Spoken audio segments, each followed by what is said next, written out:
Two men, two microphones, one movie, a couple of beers, and some wildly outlandish critiques about the movies you may or may not love.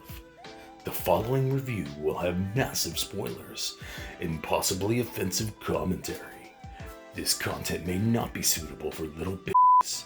Brought to you by Goat Straw Entertainment and some liquid courage.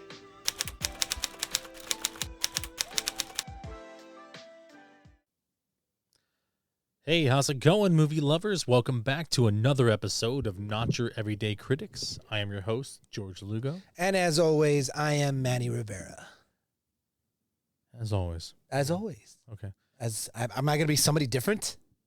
It's weird to have to add as always. As always. Well, what we do here on this show is we rate and critique movies of all genres, budget size, and even... I can't think of anything for that. Anyway. Like always, though, these critiques are our own views, our own opinions. This is just a couple of guys that we enjoy movies. We have a passion for movies and everything like that. So take it as you will. Just because a movie isn't for you doesn't mean it's not for somebody else, but you definitely got to give movies a chance for sure. Yeah, movies are subjective. So, I mean, just because a movie wasn't built for you does not mean that it wasn't built for somebody specific. So, yeah, be open-minded. Yeah, why Check not? out these fucking these films. These MILFs? These MILFs. Check out these MILFs. Definitely going to check out these MILFs. And like always, with a wide variety of, there's a lot of movies. You say over 500,000. 500,000 roughly in existence. I'm sure that number's higher. We have got a lot of work to do. We have a fuck ton to do. Got a lot of work to do. So let's take another one off the block here. Yeah, I know, right? All right. So the movie we're going to be critiquing today is Don't Look Up. Don't Look Up. The Netflix movie starring Leonardo DiCaprio, Jennifer Lawrence. You know, Meryl Streep's in there, Jonah Hill. It's got a pretty good cast. Yeah, it's got a decent cast in there. A pretty good fucking cast. Definitely a funny movie for sure. This movie is incredibly controversial right now because of just what's happening with COVID and global warming and all just what's that happening with the world just, right now. You know what I mean? Just everything that's going on. Yeah. What he said. So... All right, so what do you say we jump into the plot summary here? Go ahead. All right. Plot summary. Two low-level astronomers must go on a giant media tour to warn mankind of an approaching comet that will destroy planet Earth. This is a very short one. Oh, my God. Can you imagine that kind of thing? Like a comet. Like, you've heard of the Big Bang Theory. What kind of bullshit are you talking about now? You know, like they say how the Big Bang Theory was like a comet that hit Earth that destroyed the dinosaurs and blah, That's blah, blah. That's not what the Big Bang Theory is. No, there were people that believed it to be that. And those people are stupid. That's not what the Big Bang Theory is. They are. So why would you bring this up? Because people believed a comet we hit don't Earth care like what that. We don't care about what people But this believe. is what we're talking about right now. They find a fucking comet that's going to come and hit Earth. But you realize how incredibly common that is? For a comet to destroy a planet? A comet the size of fucking Texas? Yeah, that's common. In the universe. In our direction to fucking hit our planet. It's common. No, yes, in the universe, I understand there's comets out there the size of fucking whatever floating around. Yeah. And they destroy planets all the time. Yes, I understand that too. You realize it's a possibility that we can get fucking struck. Obliterated all the time by fucking. It's not obliterated. Well, not obliterated, but it gets hit. It gets frequently, and you can see the craters on the moon. It happens. And the only reason why we don't get fucking struck like that too often is because the meteors that come down to our Earth. Well, they break up in the atmosphere. They do, but they're also not the size of a fucking state or whatever. Yeah, they're not that big. But I mean, hey, never know, something could happen. Yeah, most likely. So, that we're more likely to get for that to happen than for us to destroy ourselves. I feel like, at least in our lifetime. Yeah. Well, we'll see. So what do you say we jump into the intro? Before we get into it, got something for us. Oh, what you got? I got Oh, hey. Newcastle. I haven't had a Newcastle in I don't know how long. And I thought, you know what? Why not bring that in here? It's been a while. It's been a good minute. So how about we cheers to this? Cheers. We're going to cheers our good friend and bartender, David Raby. He's still a little under the weather. He gets sick for a long time. I've known David for fucking like 15 years. A long fucking time. Like 15 years. And when he gets sick, he gets sick. Yeah. And we know he doesn't have COVID. He's been tested and whatnot. Yeah. But just he's a skinny dude with a little bit of a weak immune system. He just stays sick a long time. Yeah, he really. So really we does. wish you a speedy recovery. David, we miss you, buddy. We need you to come back. So we could have real drinks and not just beer. Cheers to David.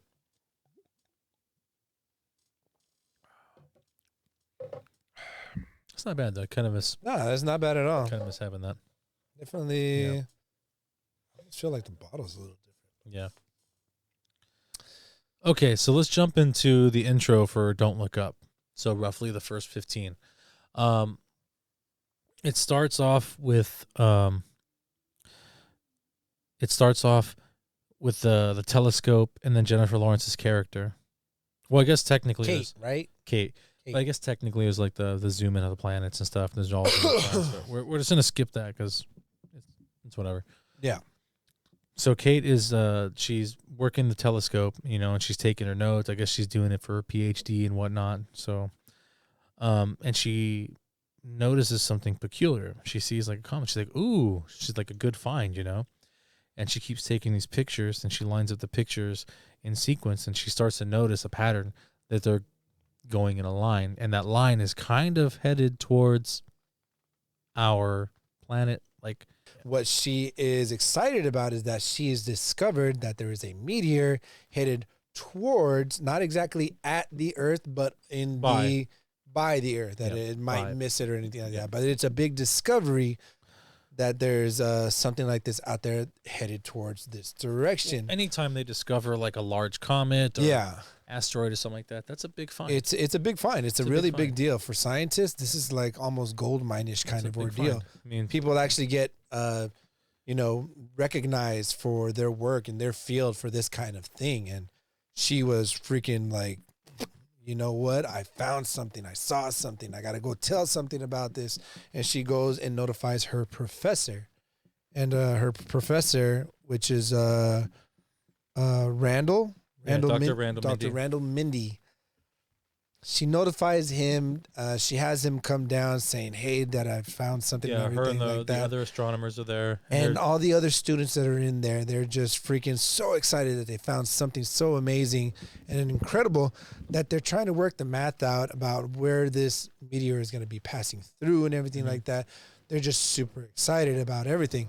So these guys, they're smart enough to figure out the numbers to what this meteor is capable of doing, how big it is, how fast it's going, what it's, again, capable of doing.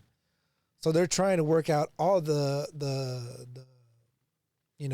numbers behind what it is. They're just trying to find how close it is. They're trying to find its trajectory. Its trajectory and how close it can get to the Earth and everything like that. Not necessarily to the Earth. They're just trying to find its trajectory. Where it's actually going to be passing through. Yeah. So Dr. Mindy is taking the numbers down. Kate gives him the coordinates, and they start breaking down the numbers. And he noted, and the numbers keep getting smaller. And then Kate points out, like, why are the numbers getting smaller? And then Dr. Mindy realizes that it's aligned with Earth. And so he asks the other astronomers to leave. He's like, I can't do any more for the night. I'm kind of done. And he's like, Kate, you stay. And so he tells Kate that this thing is on a collision course with planet Earth. So, I mean, it's about to hit Earth, and so they haven't exactly crushed the time frame yet. And then now they're making calls. They're trying to figure out. No, they did crunch the time frame. They said roughly. They didn't have an exact date yet. 6 months. 6 months. Yeah. And 6 months was their initial. 6 months and 27 days is what they said. 6 months was the initial, and then they get to the official time later.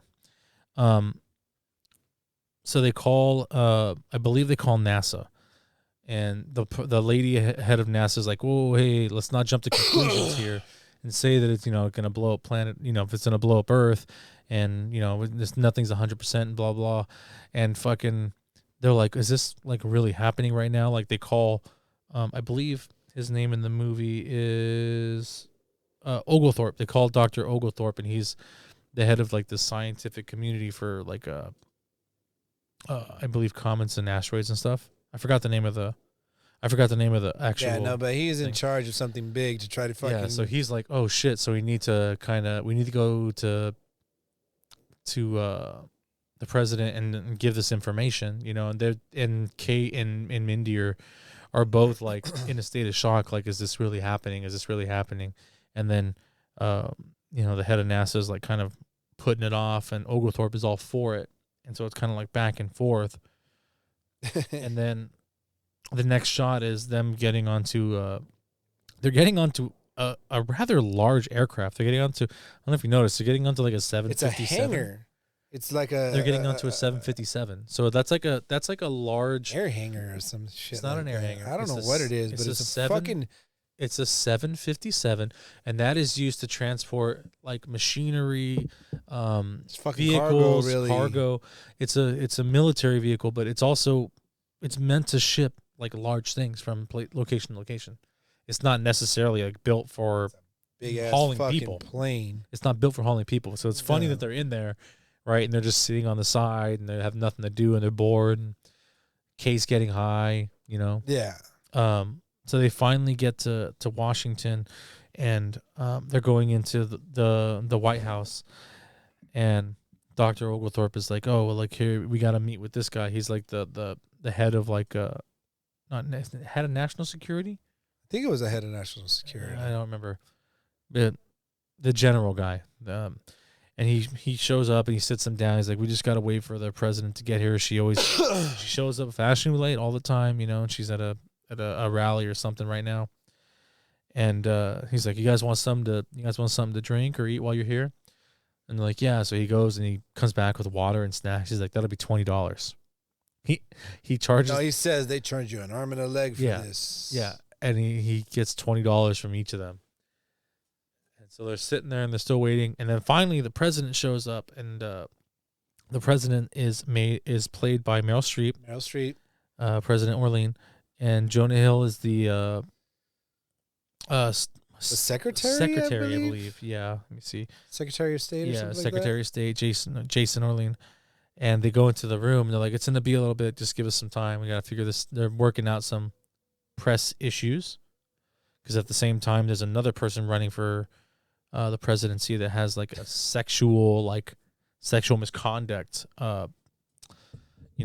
Put against them, and so they're working on all kinds of weird shit.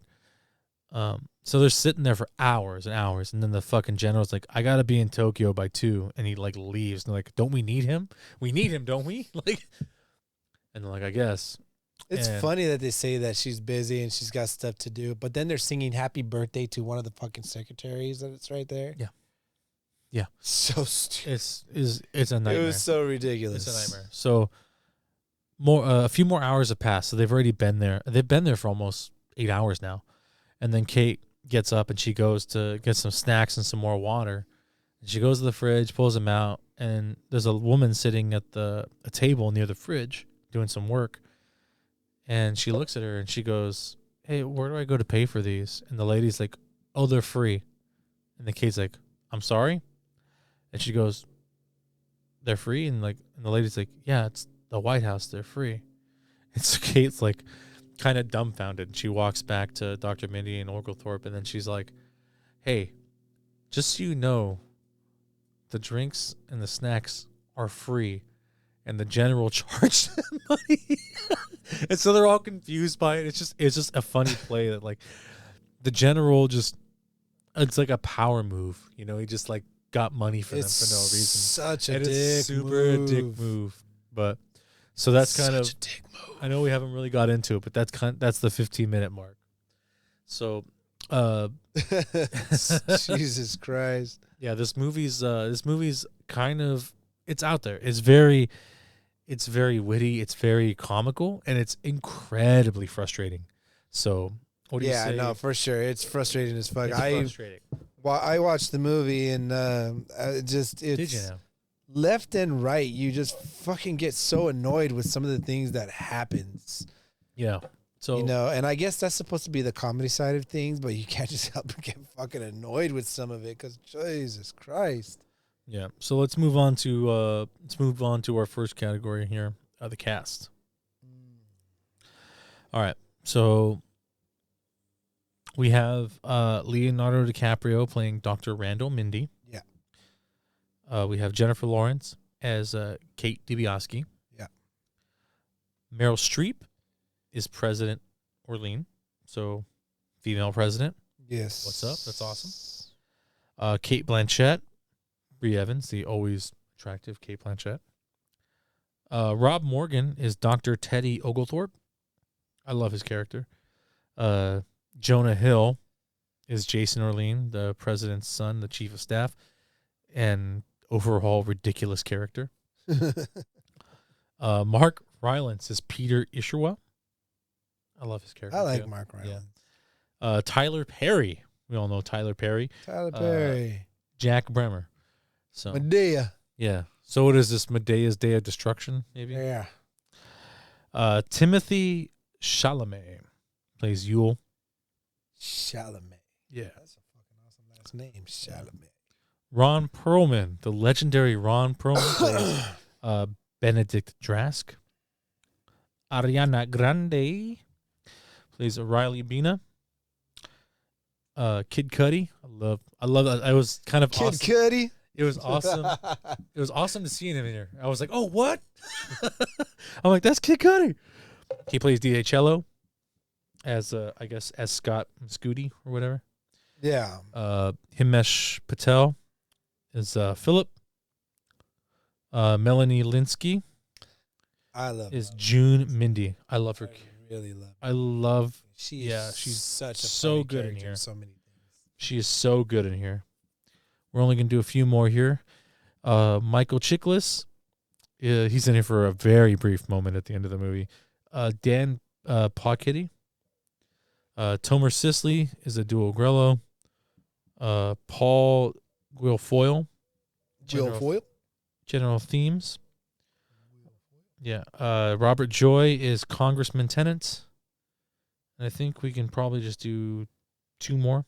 Yeah, I think the rest is fine.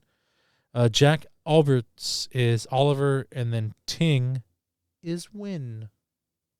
Ting is Win. That's odd, but yeah. That's where we're going to end. Cool. Well, to everybody else that was involved in this movie, we Thank cheers you very to you. much. Cheers to you. Cheers to you. Okay. Let's jump into the cast. So, holy fuck. First of all, Leonardo DiCaprio. Fantastic. Always. Meryl Streep. That one fucking surprised the shit out of me. Yes and no. So, like, Meryl Streep is a fucking phenomenal actor, if not one of the best of all time, if not the best of all time. Are you kidding me? It's Meryl Streep, of course. Yes. She has to be Yes. put into that category. In one of the interviews with all the actors, Jonah Hill referred to her as the GOAT, which I agree with. Yeah. Yeah. Half the budget for this movie should probably have gone to Meryl Streep. Yeah. I mean, Just to show up. Phoebe's Choice, like, what? Come on now. Come on. You know? So, fuck. That's amazing. Yeah. Jennifer Lawrence, she's fucking amazing actress with... beyond how long has she amazing. been around, like, in films?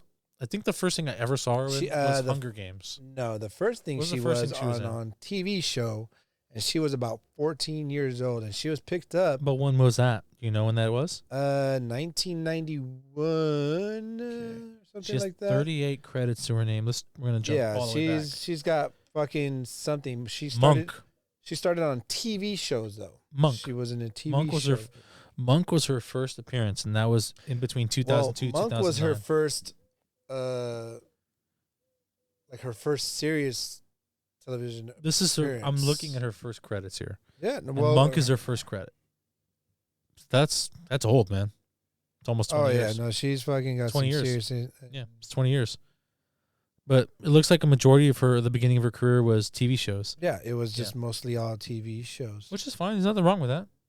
And her films, the films that she's been in, for whatever, that she's been in so far, have grossed over $6 billion. Yeah, but I mean, look at some of the movies she's been in.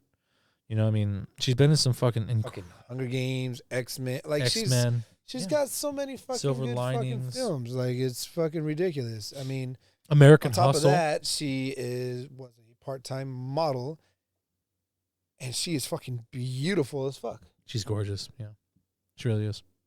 Such an Ooh, amazing I wanted to person. see this. I haven't seen this yet. Mother here. That's incredible. I heard Mother. It was fucking a great movie. I know. I need to catch up on some stuff. Yeah, but But I mean, she's an amazing actress. She hasn't been obviously as out as long as most of these people because she's obviously younger. But in the short time frame that she's been in movies and TV shows and stuff, she's made a huge name for herself. Come up real big, Huge name, and she's messing with the big boys right now. She's messing with Meryl Streep, Leonardo DiCaprio, even Jonah Hill. Jonah Hill is a Oscar-winning performer. Ron Perlman.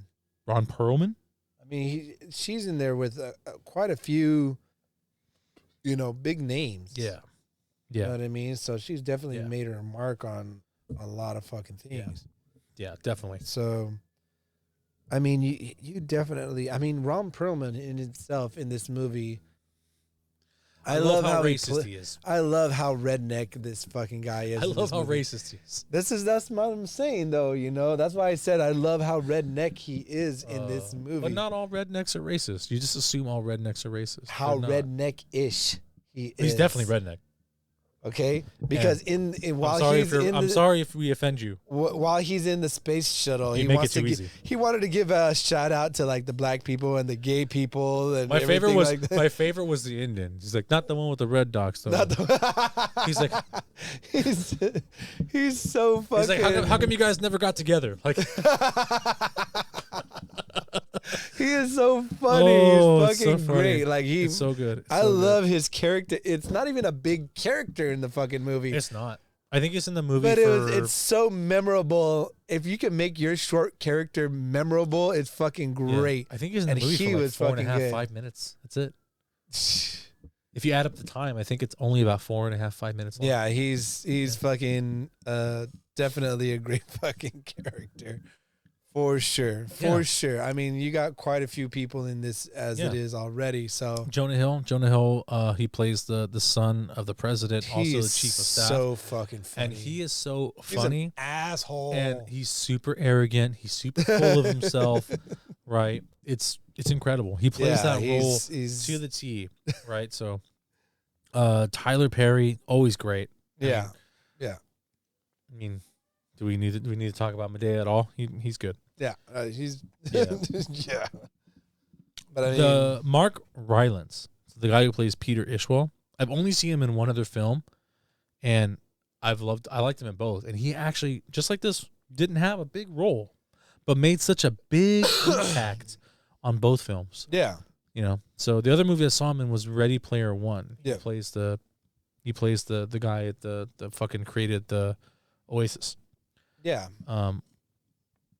But in here, his character is kind of a multitude of actual real people, like Elon Musk, Zuckerberg. He was like the third richest Bezos. person in the world. He's a mixture of all these people. That's how, at least how it's interpreted. He's a mixture of all these people in one. Yeah. And like a multi-billion-dollar organization. It's phenomenal. Yeah. Because we can just talk about cast. We could talk about the cast all day. So let's go to next category, which is the writing. Mm-hmm. And I believe the writing was about Adam Mckay. Adam Mckay. And David Sirota. So Adam Mckay came up with the original story, and then David Sirota just expanded on it. Yeah. So when I was actually listening to an interview with Adam Mckay, he was talking to one of his friends about how in the news, like they never really talk about the things that are actually important, and the things that are most talked about are things that are kind of like bullshit, like celebrity weddings, celebrity gossip, stuff like that. It's not really But news anymore. But they'll put off like global warming and like the ice caps melt and just things like that. Yeah. And this is what his friend said. His friend said, like, yeah, an asteroid could be headed towards Earth and they wouldn't even cover it. It would be like last in the news. And that's where he got the idea. He literally, his friend said that. He's like, that's it. So he started to make a movie based on that concept. And that concept is so incredibly accurate if you really think about it. So let's talk about like global warming and stuff like that. That's literally an issue, but everyone brushes it off. It does. It's not you know what it is? It's not a sexy topic. No. It's not a sexy topic. It's not a sexy topic. It's not a very popular thing that's in right now. And people that's what people freaking go for, the things that are right now. They want the sexy topics. What's in, what's hot, what's new, They don't want to know what the fuck is going on with the world, which is the fucking problem. You should know what's going on in your fucking world because all the material things that you fucking like about these things can go away in an instant. So take it easy, Greta Thunberg. I'm just saying. But as far as writing goes, I really enjoyed this film. Like for the writing aspect, it's very creative, but also at the same time, incredibly realistic as to how some of the news outlets handled this stuff. When they went to the president and the president kind of dismissed them because they weren't like a super credible source. Like even like Jonah Hill's character, Jason was all like, "I'm sorry, did you guys talk about Michigan State?" Like it was like an insult. And then like Oglethorpe was like, they have a great astronomy program there. That's what they're known for. Yes. That's why you don't go to Harvard to do astronomy because it's not really what it's known for. Harvard, you fucking be a lawyer or some bullshit like that. There's certain colleges that they have a certain they have stronger fucking fields than others, and that's why you go to these colleges. Exactly. You know what I mean? So so he was like, oh, this is some bullshit. Like he was looking for like MIT, he was looking for like Harvard, Yale, and then when he heard Michigan, he was like, dumbass. Even though she was waved it off. Even though she was the one that discovered it, and like, and she has PhDs in her field and everything, and she made like a funny little comment. She's like, "You want to see my fucking SATs? Like my SAT scores?" Which I'm Jonah sure Hill is such an asshole in this fucking movie. It's fucking great, though. That's the whole point, though. He's supposed to be. Fucking great. He's supposed to be. He's supposed to be an asshole. He's supposed to be arrogant, and he played it perfectly. Yeah, no, he played it fucking perfectly. He did good. He really did good. Other things I loved about the writing was the communication between Mindy, Kate, Oglethorpe, and even between some of the other actors like the president, Jonah Hill, with those characters was so accurate. Because you have to take into consideration the level of IQ, right? So Mindy and Kate and Oglethorpe, their IQ level is so high. So when they're talking to someone with a subpar IQ level but knows politics, it doesn't really collab well. So things get lost in translation, and also doesn't seem interesting or intriguing to them. So it's kind of like, that's not going to help campaign. We need to do something else. Yeah, they're looking for the next big thing that's going to get them something. And it just fucking sucks that they fucking do it that way. But I mean, hey. But also, sadly, that is kind of how it's done. It is. Yeah. It's fucking poor, but whatever. One of the things that fucking upset me about this fucking movie. Yeah, I described this film to a friend because I suggest this movie to a bunch of people, and I described it as frustratingly comical, because that's exactly what it is. It's definitely a comedy. Oh, it was frustrating for me when I fucking watched this. It was fucking frustrating. Yeah, and it did have its funny moments, but it fucking pissed me off more than anything else. Mm-hmm. But so let's move on to our next category before we go on a 70-minute rant. Just direction. So Adam Mckay. Adam Mckay. To be honest, I haven't seen a ton of his films. Yeah, you have. I've seen some, but I haven't seen all of them. You've seen Anchorman. But he hasn't seen. I haven't seen. He only has like 15, but I haven't seen them all. Okay, so let's start at the bottom. He's directed some Saturday Night Live. Pushing Tom. I've seen Anchorman. Yeah, I haven't seen Wake Up Ron Burgundy. That's the other thing. Talladega Nights, fantastic. Girl Missing, Landlord, Human Giant, Step Brothers. Step Brothers, great. He The did. Smallest Cock in Porn. He did the.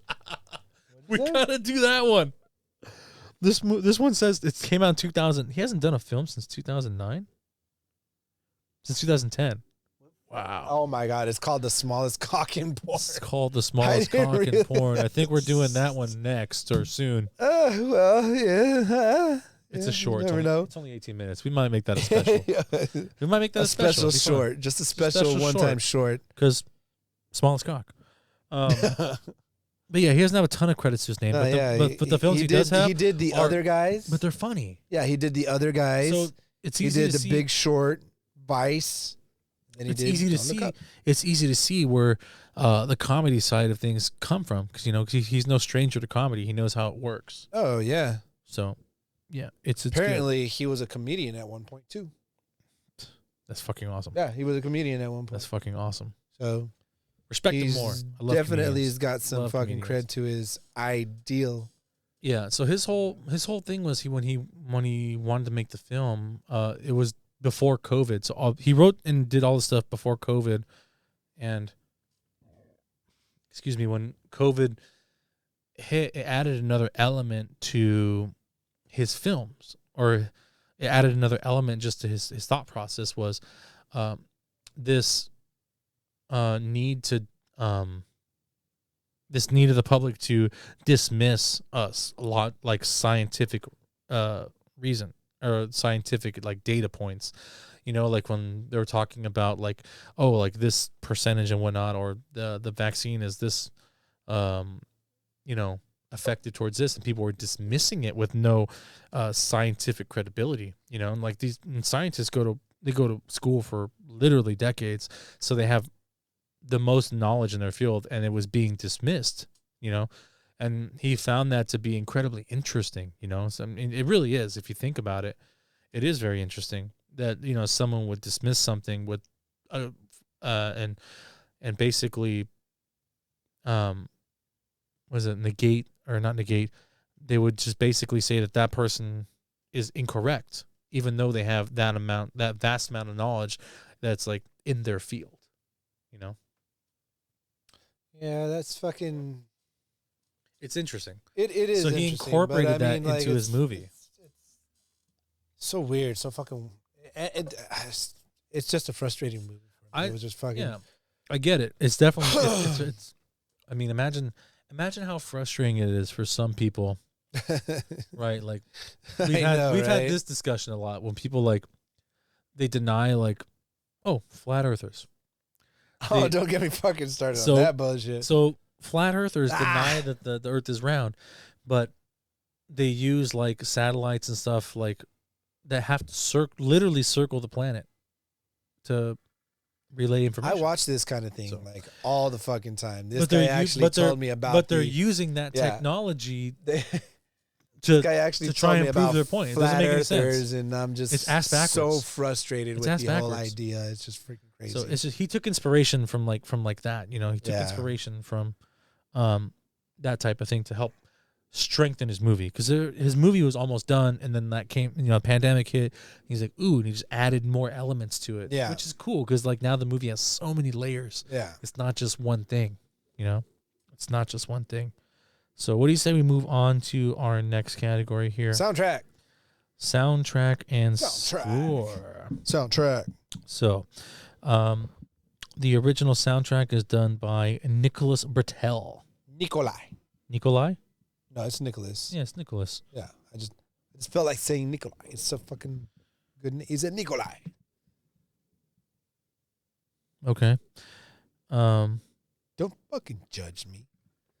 He doesn't have a ton of credits here. No, he doesn't have a ton of credits, but he does have quite a few awards for certain TV shows that he's directed in some of the soundtracks that he's done. Oh, okay. One of them being Succession. I don't know if you ever heard of that TV series, Succession, but I hear it's really good.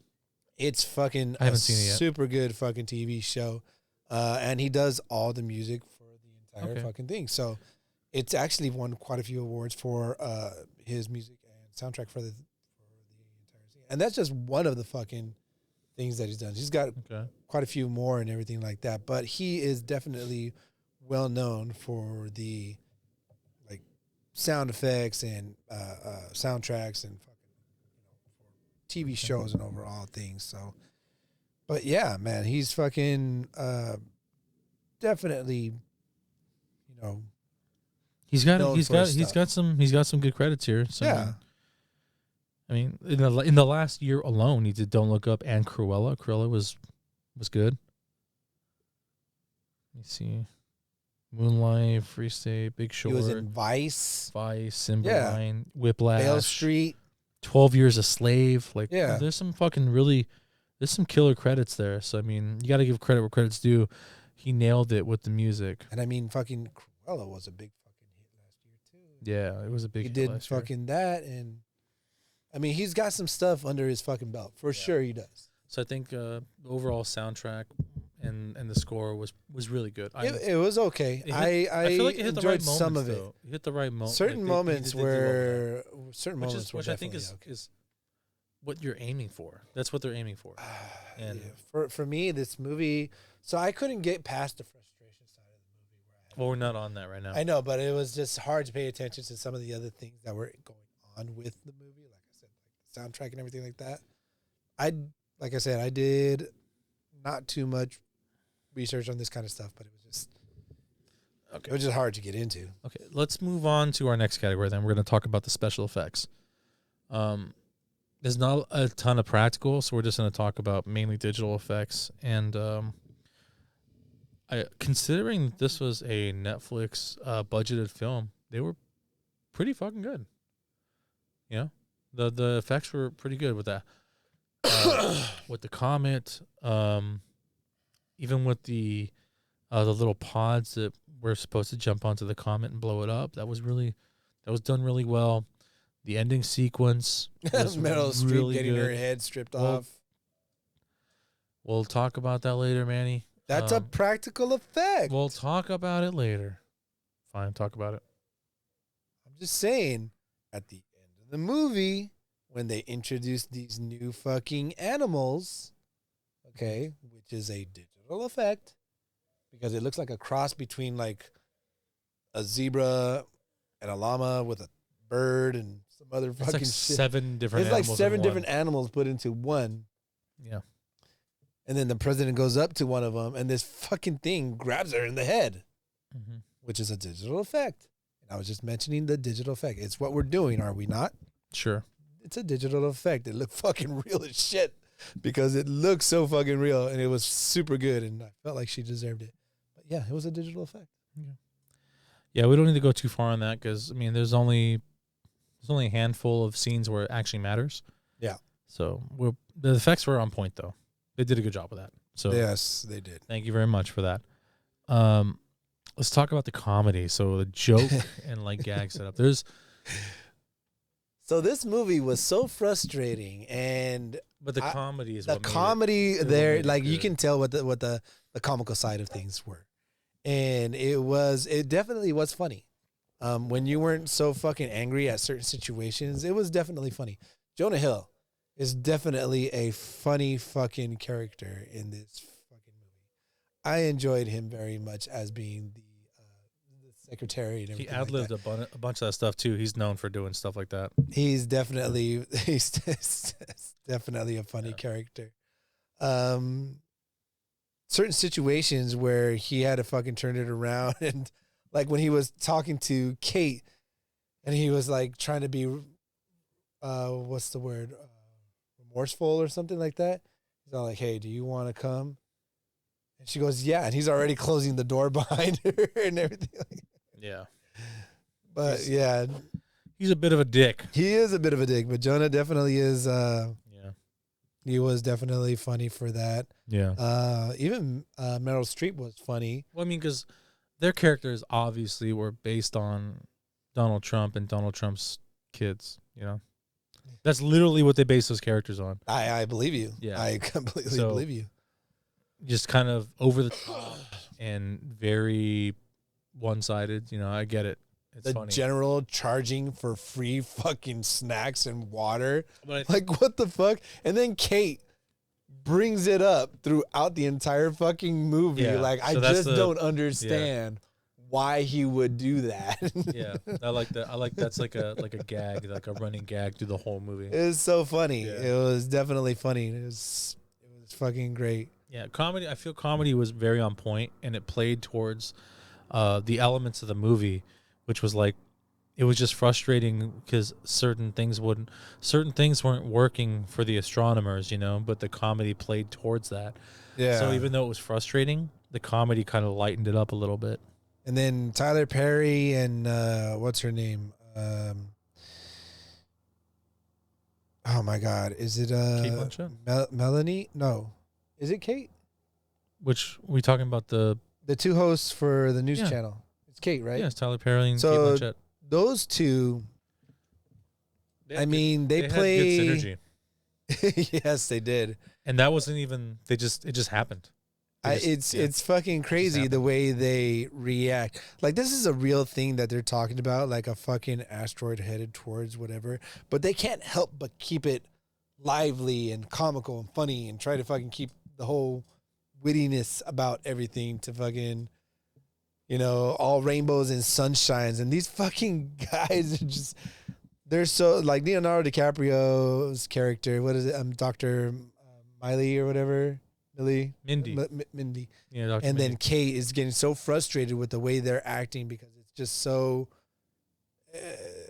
like, it's above them. Like, it's not. It's Well, it's not that it's above them; is that they're not giving it the respect that deserves. yes, So it's if a you just- serious matter. It's a serious matter, and that's when she mentions like maybe talking about the destruction of planet Earth shouldn't be fun. You know, like yeah, no, which is for true. sure. But I mean, I feel like that's kind of like where a lot of people go when a topic is not, you know, fun or They try to make it more lively, like it's fucking less scary or something like that, or you know, just they're trying to make it less whatever the yeah, fuck less it is. traumatizing. Try to make people at ease about something. Well, I like mean, it's that. not just that; it's just people in general. When they talk about real situations, they kind of they take the lesser side out, and they'll be like, "Oh, well," they'll try and make things like light instead of soften it up a and bit. soften it up. Even though what you really need is a dose of reality to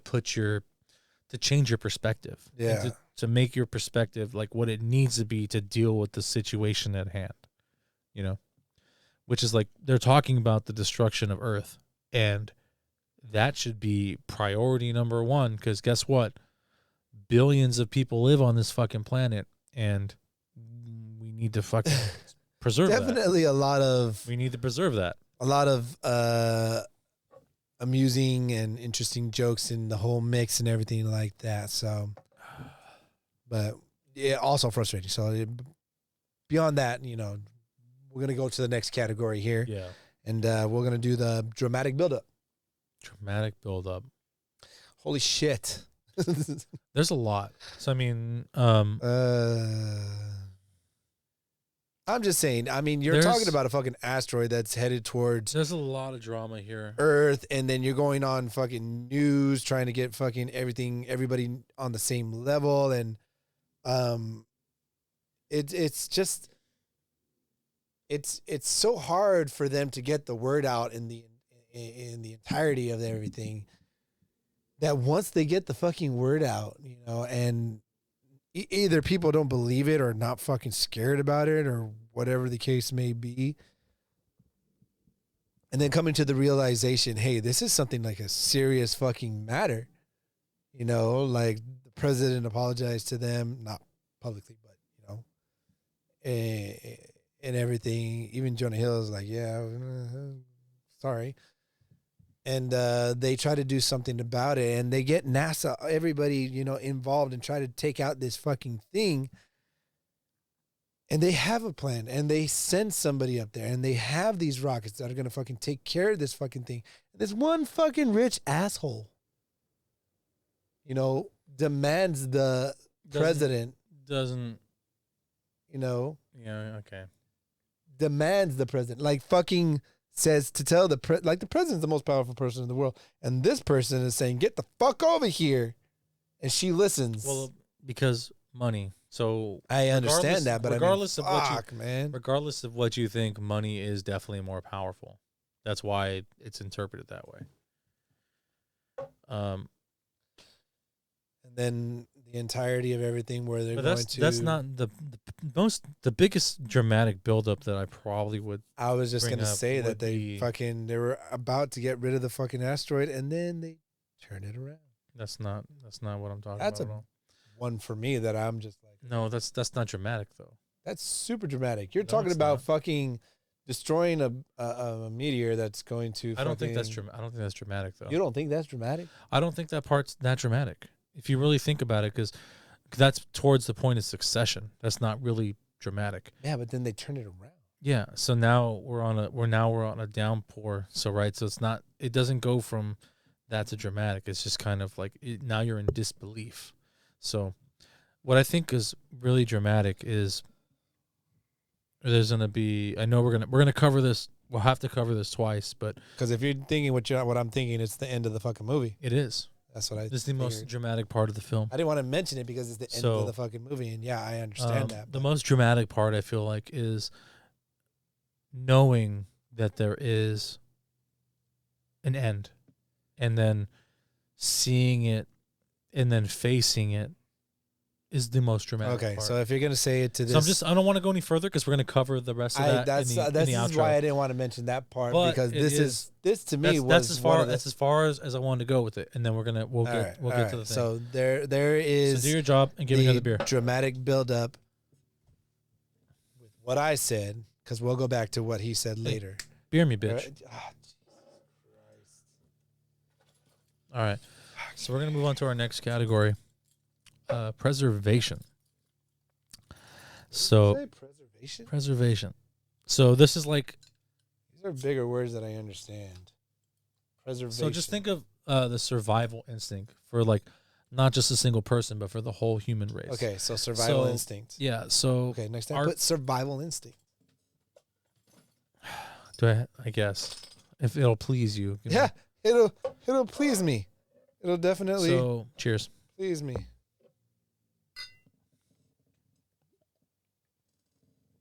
So the human species is definitely capable in the movie.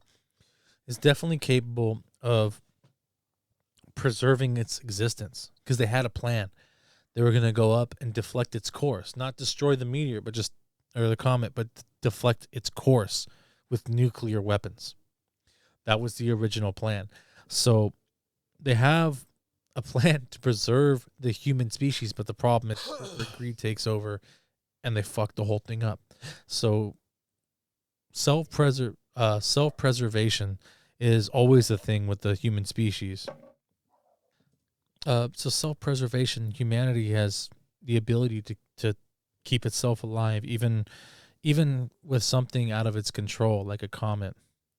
That's not true for a ton of things, but for this one scenario, it can happen. For It this can one happen. scenario, it was fucking. They had a plan. Everything was going. There was a plan, and then it all went to shit. Will you let me finish? And then everything was going to plan. They weren't losing any drones. They weren't losing anything. Everything was working out 100%. And that is when, what's his name steps in? The rich guy? Yeah, The guy with the fucking all the money, right? Yeah. The guy that's always into his fucking cell phone. The guy is into his cell phone like all the fucking time. Peter Isherwell.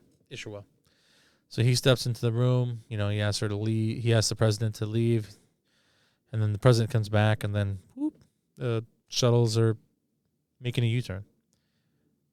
And so now they have basically taken our ability to preserve life for monetary gain. It's super fucking annoying. It's super annoying. Super fucking annoying. And I understand, like, It's super. that is But- what fucking happens in our life, like in an everyday, like now, in reality instead of a fucking movie.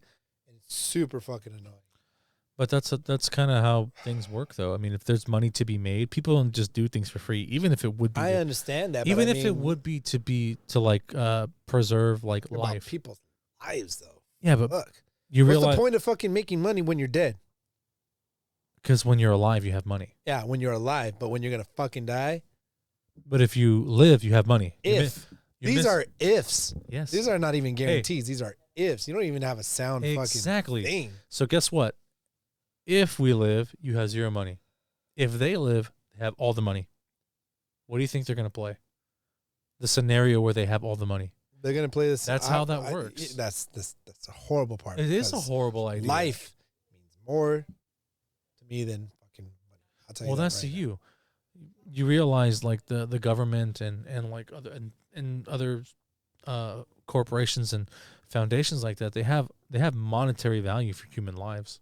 So sad. So sad. it's sad, but it's true. Fuck them. But okay. Anyway. Yeah. But that is the preservation. So if let's go on to the next category, which is blinded by, what did you write there? Blinded by avarice. Avarice. What the fuck does that mean? Blinded by greed, Manny. Blinded by greed. Then say greed. Oh, which Jesus is what we just Christ. talked about, basically. So People. we were trying. Money. We were trying to preserve. Hungry We were trying to preserve the human assholes. species, and then Peter Ishwell was like, "Hey, there's $30 trillion worth of I'll go. precious materials on that rock, you know. So why not try and mine the rock so we have more materials and more profit?" Which is a batshit crazy plan. Now I can go on about the entire greed thing about, the president and other people trying to make money off of this kind of ordeal. But I'm going to go on to a different type of greed and talk about Leonardo DiCaprio's character, how he started to accept the fame of what it is to be having the meteor and everything like that. Okay. He was on commercials. He was doing talk shows. He started getting close to one of the news reporters, cheated on his wife. He was getting so fucking into it. The fucking earth is gonna go. This guy was getting so into the celebrity side of things. It was super fucking greedy of it. And Kate is fucking, at a grocery store now because of what happened. She let loose and everything like that. And this guy is just fucking trying to soak it in, fucking take it all and all. He's addicted. It was probably the attention he's never had before, and he's Peter fucking Ishwell, enjoying it. Peter Ishwell he mentioned it in a meeting, or not a meeting, like a little, when they met up one time. Super fucking And he greedy. talks about like, you're addicted to that. He's addicted to the lifestyle. He is fucking. He even tells him how he's gonna die. He tells him the algorithm and all that stuff. He's addicted to that, and he doesn't like he has a fear of He's probably got a fear like of a being few fucking alone. things. And But he has a bunch of these fears. But he's got like these kids, these fucking great kids that did great on his scores. He's got a fucking great wife that's understanding, that loves the fact that he's passionate about his field. And then he goes off and does this stupid kind of stuff. And then he tries to fucking beg for his fucking life back on Thanksgiving. So what's wrong with that? That's horrible, man. Appreciate what you have. Fuck that. Anyway, but yeah, there's definitely a lot of greed going around with this fucking movie. It's just definitely annoying for sure. Yeah. It was definitely frustrating. But that's the point. The point is to be No. I frustrated. understand the point, and it definitely fucking nailed what it was trying to fucking be frustrated and be upset at the system, because the system doesn't work. The system in our has favor. holes. We all No, know that the fucking system has holes. Not saying that it has holes. It has errors, and it doesn't work in the planet's favor. It works in people's favor, and that's the problem. Let's go with our next category. Our next category is originality.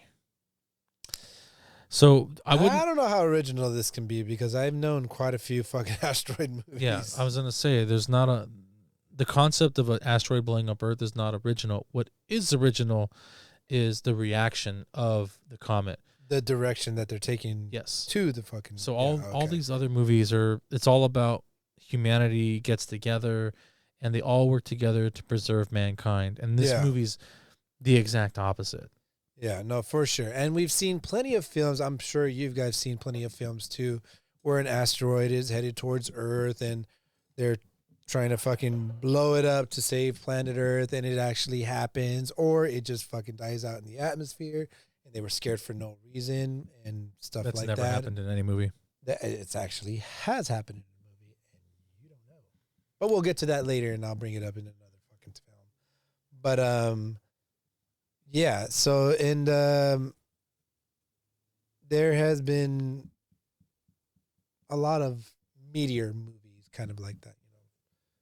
Space and stuff like that. So it's not exactly original, but I like the direction that this movie went with its comedy side of things, the frustrating side of how the world fucking works. It definitely hit the mark what it was supposed to do, and I think it was supposed to frustrate you and open your eyes a little bit. That's the whole point. And I got it. Like it was great. The fact that that's what it did, and it gave me a new. Give me a new look on how the world works. Shitty, but definitely did the mark for that. I'm glad you finally opened your eyes. Finally. Stay away just to hear you breathe. No? All right. Anyways. No. If you got nothing else to say. No. Let's go on to the next category, which is the framework. Framework. Go ahead. What do you like? There was actually a couple of scenes that I actually really enjoyed in this movie. One of them being where you can see the asteroid hailing towards Earth. Yeah. So they have a shot where they have Leonardo DiCaprio in his car and he's looking up, and then the next scene is that you see the asteroid, and then you have the contrail of the asteroid behind it. Say contrail? It's not a the comet's tail. The comet's tail. Yeah, tail. Yes, it's the tail. You said contrail. Contrail. Just say tail. Then the comet's tail. Yeah. Because trail? It's a contrail. It most certainly is not. How do you know? Because it's not. You just made that up. It's an actual thing. So what a contrail is when when a plane actually gets low enough that it leaves like the clouds behind it, it's called a contrail. Most people think of it as a chemtrail because it's leaving chemicals. Chemtrail is a whole different thing. Chemtrail is a different thing, but it's not exactly true what most planes are doing. They're not leaving chemtrails. It's called a contrail. Yeah, because that's just due to water. It's water cut in the air, right? Yeah. And that's why the tail of the meteor is actually cutting through. But there's no atmosphere out there. It's coming into the atmosphere is why it's called that. But you can see it out in space. It's out in space. It's hitting the point it's coming. I'm not arguing with this. It's not. Fine. The asteroid's tail. There you go. This fucking dick. Something that I actually know, and he fucking wants to fucking stupid bitch. I'm just saying, you said in the atmosphere. When he sees it for the first time, it's still way. Do you know how far the atmosphere goes out into?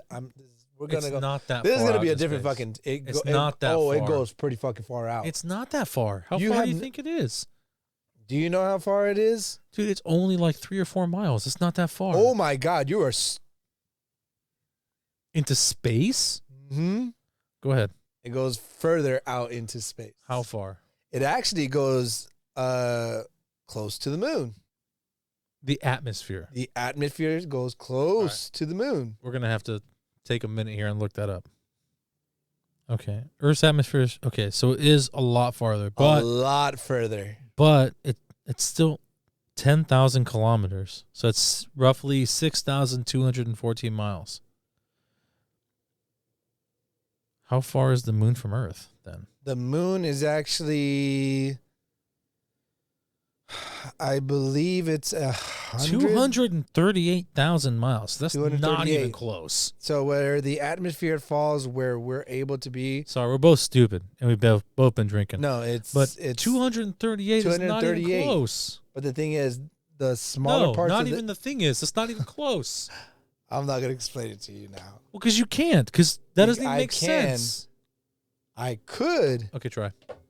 So where the atmosphere falls off, there actually goes off a little bit further than that because it's so minute that they don't even count it. The moon actually has its own atmosphere. It does not. It does. That's why the moon gets pelted by fucking asteroids all the time, because it doesn't have an atmosphere. It does. And it's such a fucking thin layer. It does have an atmosphere, but it's such a fucking thin layer that it doesn't even matter. If it does, it's the 99-cent store brand of condoms. It really is. It's even lower than the 99-cent store brand of a fucking atmosphere. It really is. And I'm telling you, it does. It has such I guess. Look, minute fucking atmosphere. But what I'm saying though is that like you can't say that the comet's tail is in the atmosphere at that time. It's not even close. Because we don't actually know how far fucking that fucking comet is at that moment. It's far. They were still days out before it even hit, and it's traveling at thousands of miles an hour. It's not like it's just chilling, like. We don't know the science behind any of this, by the way. But so it's traveling. They mentioned that it's traveling. It's traveling fast. It's traveling fast, but I mean, but it's definitely not going 5 miles an hour. Which, I mean, yeah, it's not going 5 miles an hour for sure. It's probably going like 1,000 miles an hour. It's probably going like 15 to 20,000 miles an hour. If not more. We have no fucking idea. But it's definitely going faster than the speed of sound. For sure it is. You can't deny that. Maybe. I don't know. Has to be. I have no fucking There's no fucking way. I can't even give you a definitive. It doesn't give you numbers, so we cannot say. So I don't know. But as far as everything goes, the originality to this movie, not completely original, but comical. I'd give it a 50-50. I enjoyed it. I'd give it a 50-50 because they took the asteroid thing and then they spun it and made it their own. Roll with it. Yeah. Yeah, because it was originally supposed to be more like of a, more based like kind of like on the climate side of doubt. Like that's what they were going for. Yeah. But they spun it and they made it a little more modern, okay, or current, I guess, with the times. Gotcha. So, yeah, I like where they took it. I like where they took it. Yeah. Oh, we were talking about framework. We went off different fucking topic when it came to that. We did. So let's go back. Let's go back to our next category. We're just gonna go to performance. We're gonna go right to performance. Let's go to performance.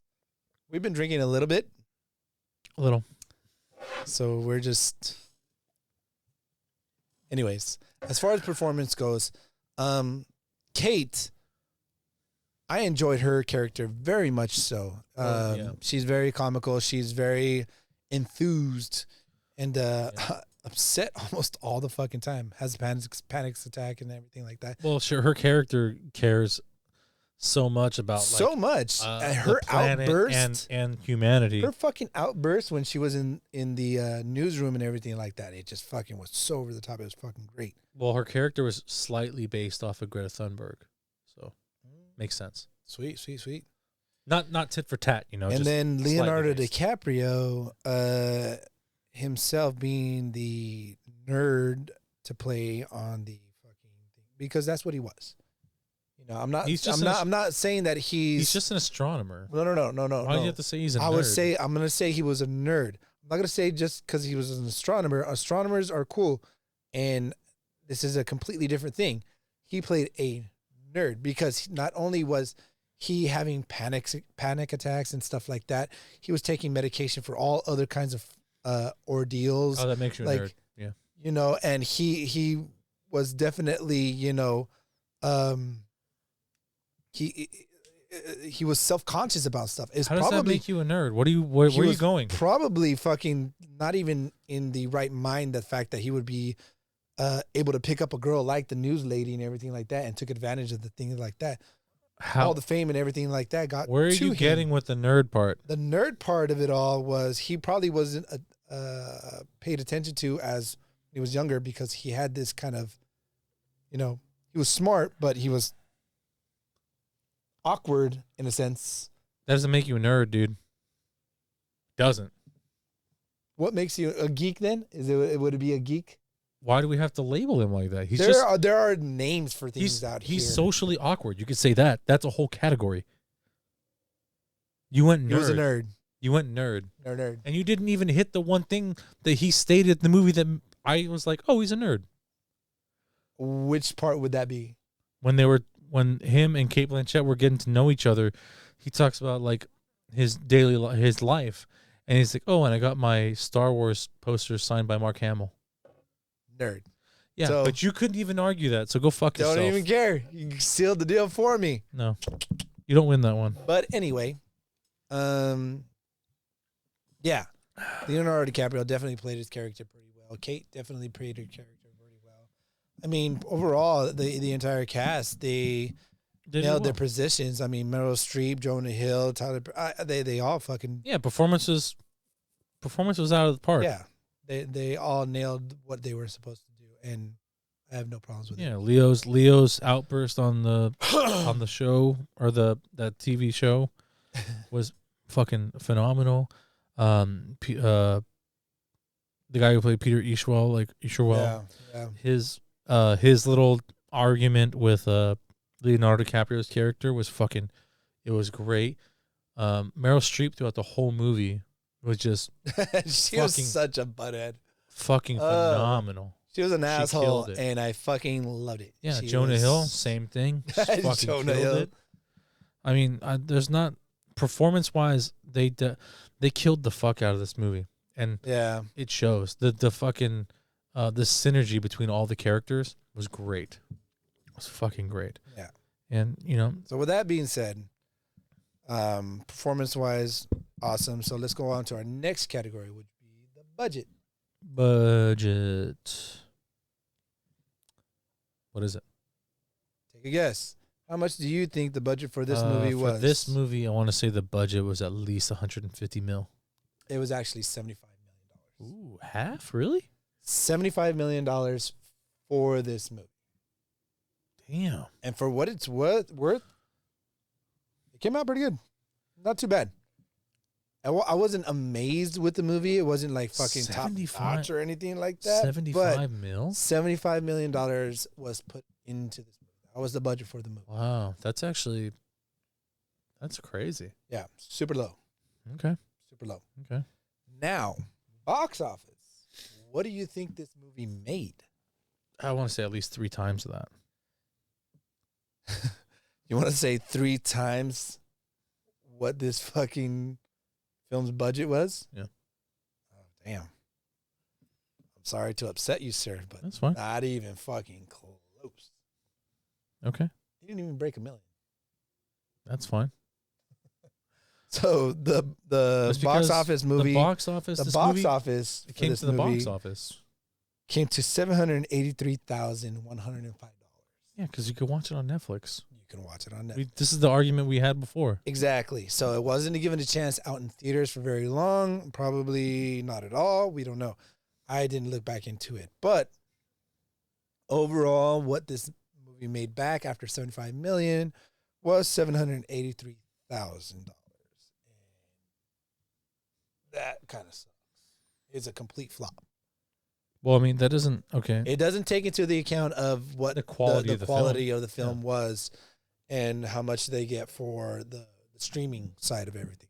Was it it's even not- released to theaters? I don't think it was released to theaters. So how did they even get a box office number then? They got a box office number because they might have gotten to a low budget theater. Because it was Paramount Pictures on Netflix for a while, for several months. And It's still up now. You could still watch it on Netflix. yes. So they also got a lot of mixed reviews on it too. Well, yeah, there's going to be controversy on this, Yeah, on there this was movie for there sure. was a lot of controversy. There's a lot with of it. controversy on this movie. So, but I think it did come out in low budget movie theaters, and that's why it got what it got. Okay, that's fine. I mean, it is what it is. I mean, it didn't get a theatrical release. It came. No, I didn't get a theatrical release. But I do feel like if this movie got a theatrical release, it probably would have made a lot of money just based on the cast alone. Leonardo DiCaprio, Jennifer Lawrence, Meryl Streep, Jonah Hill. It would have got a pretty good viewing. Yeah, it Even if it was controversial. Actually, since it was controversial, it probably would have made more money. I kind of was hoping that it would make a little bit more, even though I was frustrated with the movie and it was. I just want to know how they came up with that number since it didn't go to box office. I don't know, but they came out with that fucking number. I don't know. So. That's weird. Take it as is. Yeah, I mean, I try to grab the source as much as possible. If I'm wrong, I'm wrong. Please let me know, because that's a pretty fucking low number. Yeah. But yeah, so that's exactly what it came out to the budget to be. Okay. All right. With that going on, how about we do the outro? Yeah, we can do the outro. Okay, so about 15 minutes before the movie ends, we're at where are we? The rooftop. The rooftop with Kate. That's actually 15 minutes before. Are you sure? I'm pretty positive. I don't know. Well, it's 15 minutes before because they're on the rooftop. Kate's on the rooftop with the other guy that's he's supposed to be like a thug, but he's a sweetheart. Very nice guy. That's all I can say. He is such an awesome character. Which, you know what? We didn't give him enough credit to fucking in this fucking episode to give him what he was. That's fine. He did an amazing job for what he was. At first, he met her as a shoplifter, and now he's a very sweetheart to this woman, and he's very into... He wasn't a shoplifter. He was just buying stuff. No, he opened his coat, remember, with all the fucking bottles in his fucking shit? Yeah, she let him have it. And then she let him go with it. That doesn't make him a shoplifter. She agreed to it. I guess. Okay. She agreed to it. He was going to do that beforehand. Fair enough. But anyways, they're in the rooftop, and they're getting very close to each other, and... they, I guess, are talking about, things about their family, and he's talking about him being religious and everything like that. And he goes, "You want to make out?" She goes, "Sure." And he's like, "Well, if you're going to say it like that, maybe not." She said, "Why not?" Why not? There you go. Why not? And he goes, "If you're going to say it like that, he didn't like the way she's going to be meaning about it." And then she changed her answer instead of "why not" to, what did she say? It's like, "Okay, let's do it," or something like that. Anyway, she changed her answer to something different, and he was okay with it. As that happens, Leonardo DiCaprio is actually in his car as he's driving up the street. And as he's driving up the street, he's talking to Kate on the phone, because Kate noticed that the asteroid is actually visible in the atmosphere now, because you can see it, and there's a tail and everything like that. Calls Dr. Again, what is his name again? Randall Mindy. Yeah. Calls Dr. Mindy, and he's looking up at the fucking asteroid now, and he gets out of his car, stopping traffic, and he's telling everybody, look up. You get to see the asteroid that's in the air. I'm telling you, there it is. You can see it, and he's all ecstatic about it, but at the same time, it's like you get the realization, hey, there's a fucking meteor hitting fucking Earth at the moment. But look up. There it is. It is. And well, they have a whole... We're still like a couple months out before the comet even hits. Is it? Yeah, because they still run a campaign. They run a campaign. I thought this was all after the campaign already. This is before the campaign. So this is where they have the Just Look Up campaign, and then Meryl Streep's character does the Don't Look Up campaign. The Don't Look Up. Yeah. So I think it's like 2 months or like a month and a half before it hits. So it's a significant amount of time. It's not like a small amount of time, because they're also planning on reattempting the deflection. So, okay, go ahead. And at that point, they're talking about how what it is that they're seeing right now, that it's visible, that everybody should be able to see this, and they're super excited about it, and they're trying to get the word out, and people are starting to notice that there's something up, And at this entire time, everybody's debating, what the hell is going on, even though people can see that it's fucking out there, in the sky. Yeah. People are actually seeing this. Yeah, because so now if you look, you can see it. entire thing that's going to, on the news and everything is the president saying not to look up, and then everybody else is saying to look up. And, it's a whole debate battle back and forth of what's going on here. And as that moment, or not moment, but as that the entirety thing of it happening, apparently the president has won the argument at the end of that. And they're about to send drones up into space to take care of whatever it is that they're going to be doing. At this time, I don't think the president won that argument. They were realizing that her side, I guess, was realizing that there is fucking something coming. There is something coming, but most people are siding with her. No, they're actually turning on her at that time. Because they were looking up and they're like, they fucking lied to us. Anyway, but so whatever the case may be, at that point they have their drones now that they're going to be sending out into space and trying to take care of the meteor. Mm-hmm. And as they're doing this, Leonardo DiCaprio's character and Kate and her newfound honey they're buying groceries at the store to try to have people are just looting. Thanksgiving. Yeah, people are just looting, but they're doing it the proper way by trying to get groceries so they can go have Thanksgiving with the Doc's wife and kids and everything like that.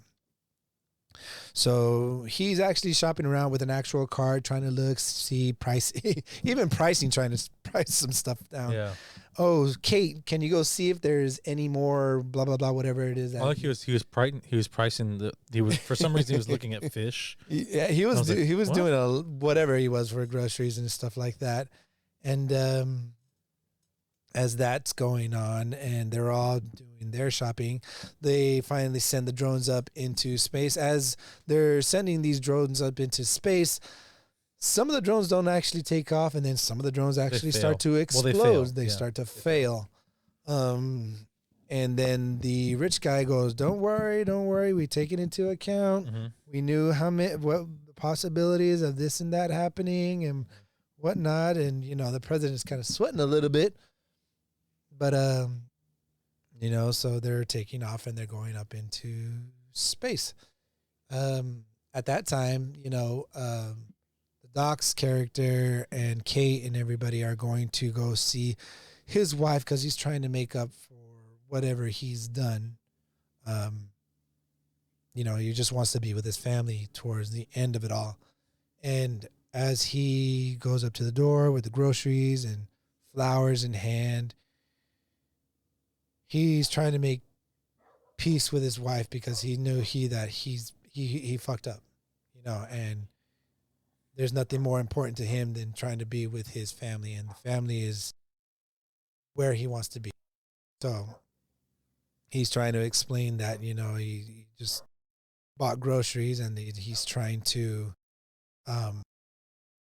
have Thanksgiving with his family, and he doesn't want anything bad in between.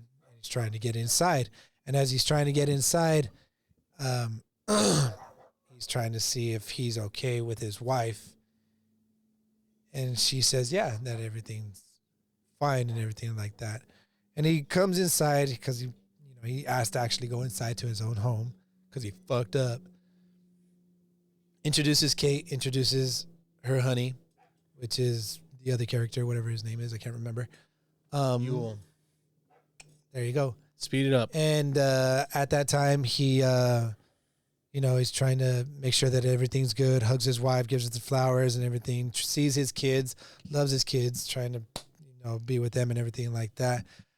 And then we go back to where the spaceship, the androids or whatever, are going off into space, and they're being shot off by some of the smaller asteroids that The are debris fucking the around debris of comet. them. Yeah. And that's when the president started to sweat again, saying, "How many more can we lose?" And he looks to her as like, "How many more?" And Yeah. he didn't take into account that would possibly even happen, and he's just, he's fucking saying, "Is everything's gonna be okay?" This and that, and he's trying to excuse himself because these things are not going off as planned as he's hoped.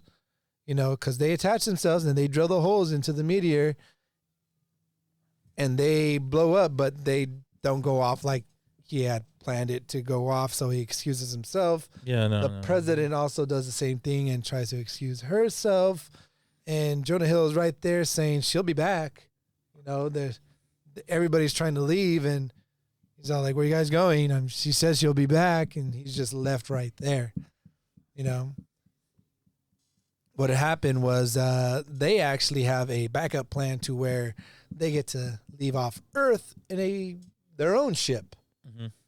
So they're flying to this whatever ship that they're going to, and that's when the president calls the dock saying, "Hey, we have our own ship that we're going to go up into space, and we want you to come along, and you can bring your family."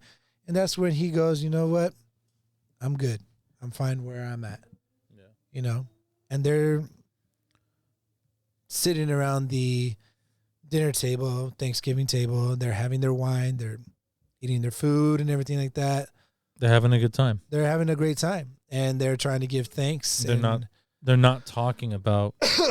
No, they're not talking about what's going to happen. They're talking about, what they want to do, or a joke or a funny time at that moment. As they are talking about what's going on in their life at the moment, the meteors actually hit Earth. And as that happens, it's basically like 10 to 12 or even more so nuclear explosions going off at once. It's global fucking destruction. It's like hundreds of nuclear warheads going on. Like I said, complete fucking utter chaos is going on right now. And so they know it's happening. They can feel that the ground is shaking. They feel that the table is shaking, but they're still talking like it's normal. They're still, having their family time and everything like that before, out of everything that's going on, they know what's about to happen, and it starts to slow down a little bit. And then you see the wall behind one of the characters just starts to explode as he's taking a sip of his wine. Like, he knows what's going on. Everybody knows what's going on. And all you see is this big old fire and explosion just happen, and destruction. Mm-hmm. And off of all that, all you see is a spaceship in space just floating off in the distance. Okay. Anything else? Well, after that happens and the spaceship floats off into distance, you see another scene where it's been 22,000 years later, mm-hmm. where the spaceship actually comes back to, I assume, New Earth. That's happened. No, not New Earth. What? Different planet. Different planet? Are you sure? Because it looks like 100% sure. No, it looks like they went back. You didn't even watch the movie. I did watch the movie. How do you think I explained what I explained now? You did a piss poor job. And the president stated she told Mindy that there are hundreds, because there are literally hundreds, thousands, millions of habitable planets in the Goldilocks zone.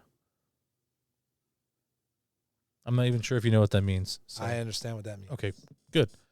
So 22,000 years later, they finally got to one, because that's how big the fucking universe is, I guess. guess. That's not even the whole universe. That's in our galaxy.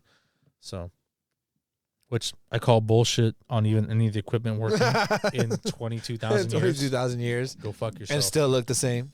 Not still work the same, just function. Function correctly. That's insane.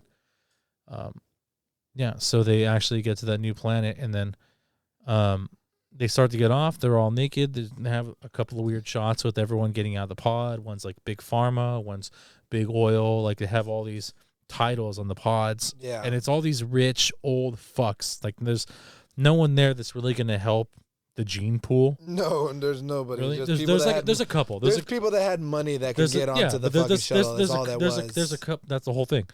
And there's a couple there that are physically fit and whatnot, but most of them are old, fat, wealthy fucks. And they get off, and he's like, "Oh, the oxygen level here is a little bit higher than Earth, so you might feel lightheaded." The president gets off, and she's like, "Oh, what is that creature? It's super beautiful." She goes over to it, and then it fucking bites her face and slams her on the ground and starts fucking eating her, basically. And then Peter Ishwell's like, I think that's a Brontorok. Because earlier in the movie, he told her, I know how, she asked how I die. And he's like, oh, you get eaten by a Brontorok. And then that was it. And she's like, huh. And he's like, he always has that weird stare. Such an awkward person. And then the rest of the Brontoroks surround all the humans, and then the movie cuts the credits there. And it's funny because they didn't plan for any of that kind of stuff. And it's like they got off onto an alien planet with no protective gear, no nothing. They got off completely just fucking naked, butt naked, and they walk into an unknown habitat. I'm like, for the guy who's supposed to be the smartest person in the world, that's a pretty fucking stupid move. Pretty dumb. But yeah. And she left her fucking son on Earth, which is funny. Which, another spoiler alert if you guys haven't seen it, at the very, very end of this movie, I don't know if you saw this or not, Manny, there is a scene with Jonah Hill climbing out of the rubble of, I believe they were where they were watching the launch. He climbs out of the rubble, and there's like the whole city's destroyed and whatnot. He's like, oh, fuck. And then he pulls his phone out. He's like, hey, last man alive. You know, just want to say I'm fucking super stoked. And like all this bull, he says a bunch of bullshit. He's like, oh, like, comment, subscribe. What's up? And then the movie's over. It's just a little tidbit of him at the end. I thought was pretty funny. I didn't see that. He lived the destruction. Wow, he lived that's the destruction. crazy. Yeah. I didn't even see that. Yeah. I should have waited. Yeah. I got to go back and watch that scene now. Interesting. But that is the outro. Yeah, overall, I think the movie as a whole was incredibly enjoyable, at least for me. I liked how it hit a bunch of like realistic points, and then it like touched a little bit on just not just like human greed, but just like it touched on some points on like the human condition and the urge to survive and also to be successful and have money and things like that. There was a bunch of points there that it hit that I really enjoyed, and even though the movie was incredibly frustrating, it was still quite enjoyable.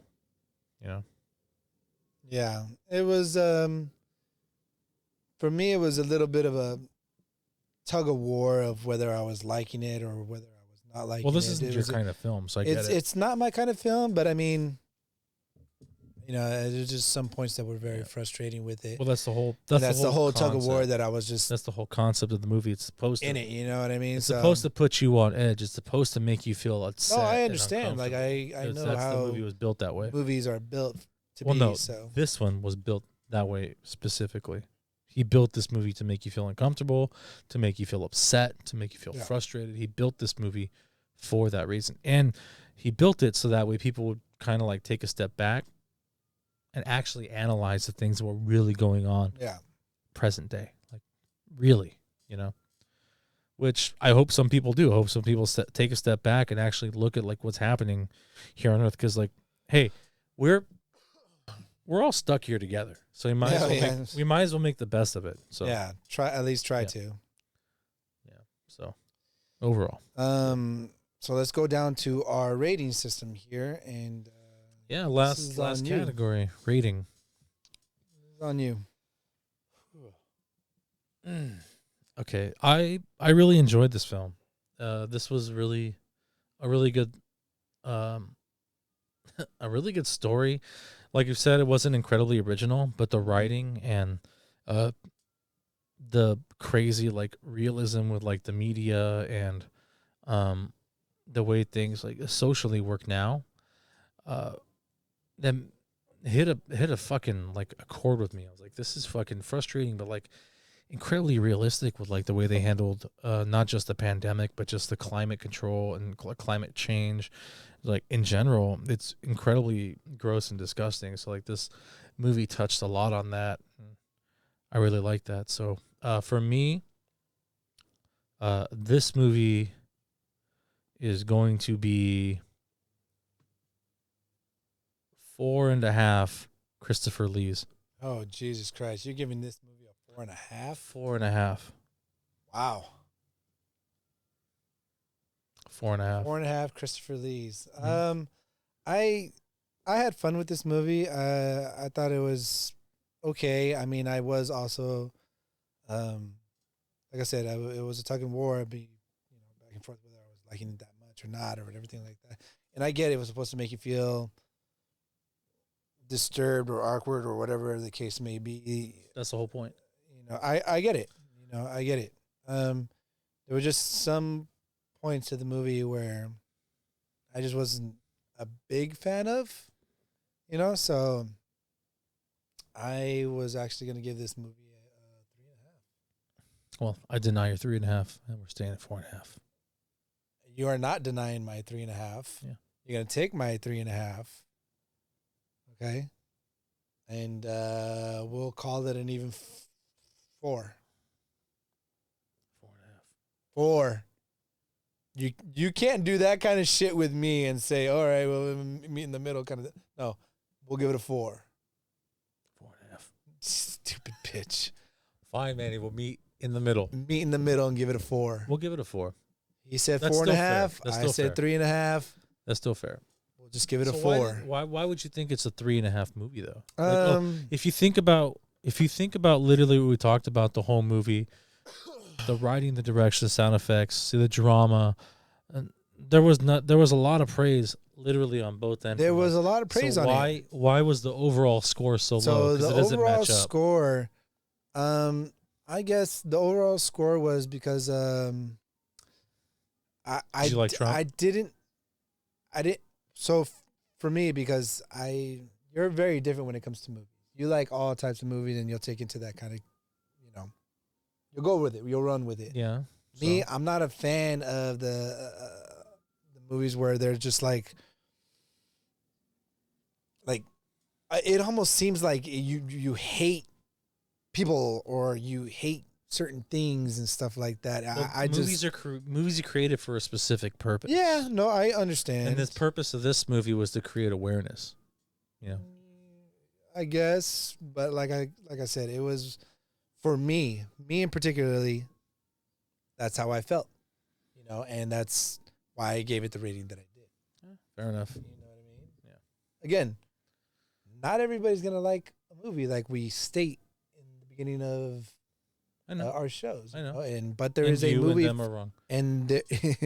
But there is a movie for everybody, and it might be for somebody else. Like you said, you like the movie, so you have a difference of opinion. So do I. Again, these critiques are our own. So yeah. Watch it for yourself. Yeah. So have your own judgment. We're good there. Let's move on to our ending segment. Sounds good. Well, if you guys enjoyed our content, please like, comment, subscribe. Please comment. Helps the algorithm. Subscribe. Hit that notification so you know when we upload and put out new content. If you would like to suggest a movie or just want to shoot the shit with us, you can email us at nyec.gsc@gmail.com. And then hit us up with some info or movies you'd like us to critique. Yeah, and no matter what movie it is, whether we've heard of it or haven't heard of it, we will give our own opinions on it, okay? And if you like anything that we're doing, please, please, please let us know. And if you want us to change something, also let us know, okay? Yeah. So, as always, we are your not your everyday critics. Yeah. And you want to toast out of here? I already drank all my beer. I can't toast you. Man. Well, here's a toast to you guys. Till next time. Till next time.